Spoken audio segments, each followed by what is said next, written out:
Makapangyarihang Diyos, lumalapit ako sa iyong harapan ng may pagpapakumbaba at pananampalataya.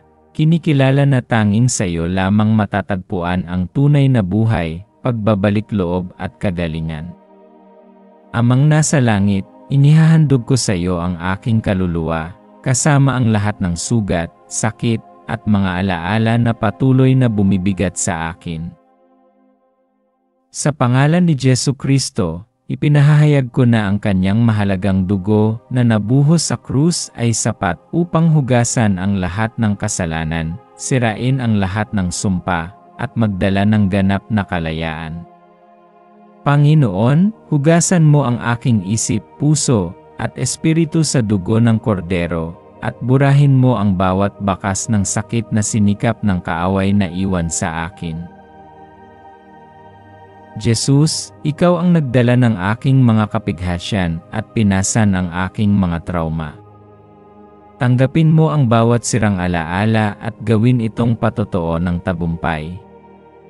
Naway ang iyong banal na espiritu ay pumuno sa mga puwang ng aking kaluluwa, magdala ng kapayapaan kung saan mayroong pagkabalisa, pag-asa kung saan mayroong kawalan ng pag-asa, at pag-ibig kung saan mayroong pagtanggi. Ipinahahayag ko na sa pamamagitan ng kapangyarihan ng dugo ni Jesus, ang aking kaluluwa ay muling naibabalik ngayon. Wala nang paratang, sugat, o bigat ng nakaraan ang may kapangyarihan sa akin. Ako ay nahugasan, natubos, at naibalik sa pamamagitan ng sakripisyo sa Kalbaryo. Panginoon, hipuin mo ang mga nakatagong bahagi ng aking puso na ikaw lamang ang nakaalam. Ibuhos mo ang langis ng kagalakan kapalit ng kalungkutan, at bihisan mo ako ng kasuotan ng pagpupuri kapalit ng espiritong bugbog at pinapahirapan.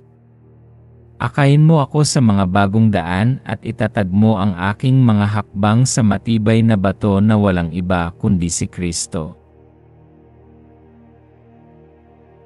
Sa pamamagitan ng pananampalataya, tinatanggap ko ang muling pagbabalik ng aking kaluluwa, ang kagalingan mula sa mga trauma, at ang kasaganaan ng buhay na inihandog ni Jesus para sa akin sa krus, sa pangalan ni Jesucristo, ang korderong pinatay at muling nabuhay.